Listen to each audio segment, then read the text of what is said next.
देखिए ये ट्रिग्नोमेट्री की मेरी सेकेंड वीडियो है। पिछली वीडियो में मैंने आपको सभी फार्मूलों के बारे में बताया था। इस वीडियो में मैं उन फार्मूले के यूजेस बताऊंगा। जैसे यहाँ पे आप देख रहे हैं, if 4 cot theta equal to 3 then find the value of sine theta and cos theta. देखिए आपको 4 cot थीटा और इक्वल टू 3 दे रखा है। हमने आपको बताया था cot थीटा क्या है, एक रेशो है। तो सबसे पहले यहाँ से सिर्फ cot थीटा की वैल्यू निकालिए। 4 से हमें कोई लेना देना नहीं है, इसको दूसरी तरफ शिफ्ट कर दीजिए। देखिए हमको दे रखा है 4 cot theta equal to 3।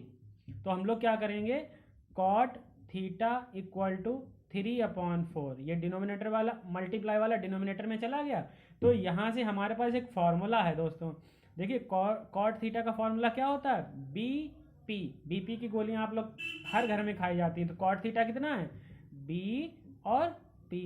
Base perpendicular, मतलब हम इसे कह सकते हैं कि आधार, और दूसरा क्या हो गया, लंब। ओके, तो यहां से आधार यानी कि बी की वैल्यू निकालिए। बी की वैल्यू कितनी हो गई, 3। क्योंकि आपको पता है जब रेशो अलग करते हैं तो उसके साथ एक कांस्टेंट ले लेते हैं। तो हमने क्या कह दिया, देखो यहाँ पे बी न्यूमरेटर है, यहाँ पे बी क्या है, 3 है न्यूमरेटर। न्यूमरेटर कितना है, 3, तो के ले लिया। ऐसे पी की वैल्यू लेते हैं, पी की वैल्यू कितनी हो जाएगी, 4 के। बी की वैल्यू हो गई 3 के, पी की वैल्यू हो गई 4 के। ये होता है बेस, ये होता है परपेंडिकुलर। क्योंकि आपको शुरुआत में ही बताया गया था ट्रिग्नोमेट्रिक रेशो में राइट ट्रायंगल की बात होती है। तो हम लोग इसको सॉल्व करने के लिए क्या बनाएंगे, एक राइट ट्रायंगल बनाएंगे। देखिए हमने ये बनाया एक राइट ट्रायंगल, और हमने यहाँ कह दिया कि ये राइट ट्रायंगल है। दोस्तों ये थीटा में है तो ए बी सी जहाँ आपका मन हो आप ले सकते हैं। चलिए यहाँ हमने ए, यहाँ बी और सी लिया। जो एंगल थीटा की बात हुई, आपको ध्यान रखना है थीटा हमेशा यहाँ शो कर दीजिए, हमेशा, कभी क्वेश्चन गलत होना ही नहीं है। बेस, तो अगर ये थीटा है तो इसके सामने वाला परपेंडिकुलर, यानी पी की वैल्यू कितनी हो गई, 4 के। और अगर ये 4 के हो गया तो बेस, बी फॉर क्या होता है, बेस मतलब आधार। तो इसको यहाँ लिख दिया 3 के। बचा क्या हमारा, ए सी। ए सी की वैल्यू हमको ऐसे नहीं निकाल सकते, तो हमको क्या लगानी पड़ेगी, पाइथागोरस थ्योरम।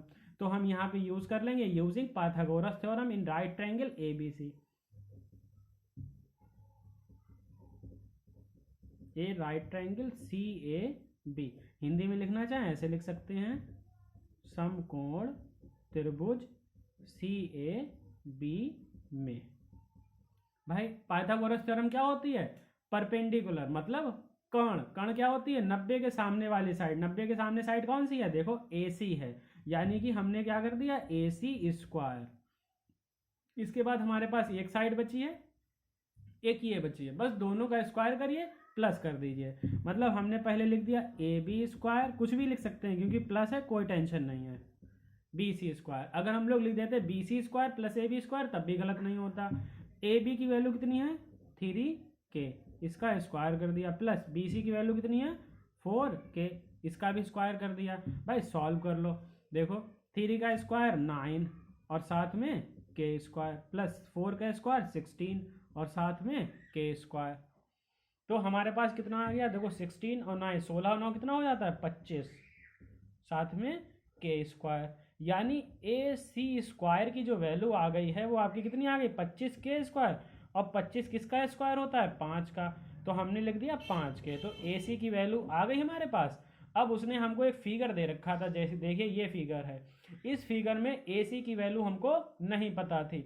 अब हमें ए सी की वैल्यू कितनी है, 5, इसमें रख दो आके 5 के। क्वेश्चन में क्या कहा गया था, देखिए if 4 cot theta equal to 3 then find the value of sine theta cos theta. मतलब अब आपके पास 6 ट्रिग्नोमेट्रिक रेशो होते हैं। जब आपके पास इसमें परपेंडिकुलर, बेस और हाइपोटेनस यानी लंब, आधार और कर्ण तीनों पता चल जाते हैं तो आप कोई भी ट्रिग्नोमेट्रिक रेशो निकाल सकते हैं। जैसे इस क्वेश्चन में आपसे कहा गया साइन थीटा की वैल्यू बताएं, तो आपने यहाँ लिखा सिंस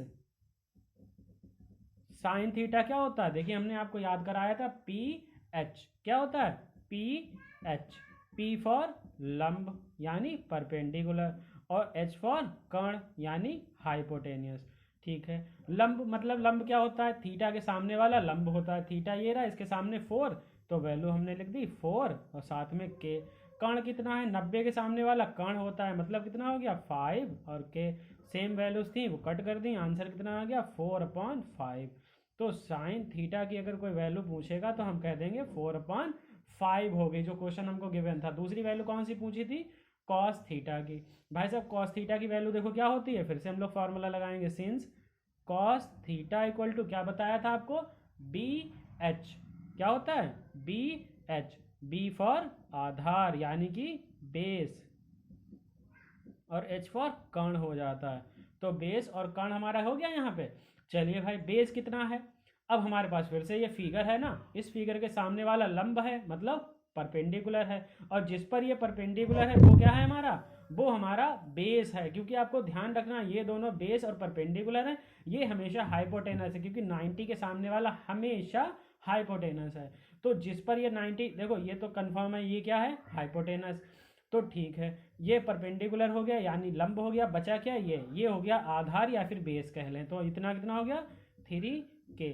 आगे क्या बचा, एच, एच की वैल्यू मतलब हाइपोटेनस यानी कर्ण, कर्ण कितना है 5K, और K से K आपने कट कर दिया, बचा क्या 3/5। तो इस तरह से आपने कह दिया कि कॉस थीटा की जो वैल्यू हो गई वो कितनी हो गई 3/5। इस तरह से आप कोई भी वैल्यू आप बहुत इजीली सॉल्व कर सकते हैं। अगर दोस्तों अभी भी आपका कोई क्वेरी है तो आप कमेंट करके पूछ सकते हैं, कोई भी छोटा मोटा डाउट है वो भी पूछ सकते हैं। अगर वीडियो पसंद आई हो लाइक शेयर एंड सब्सक्राइब करें। That's all.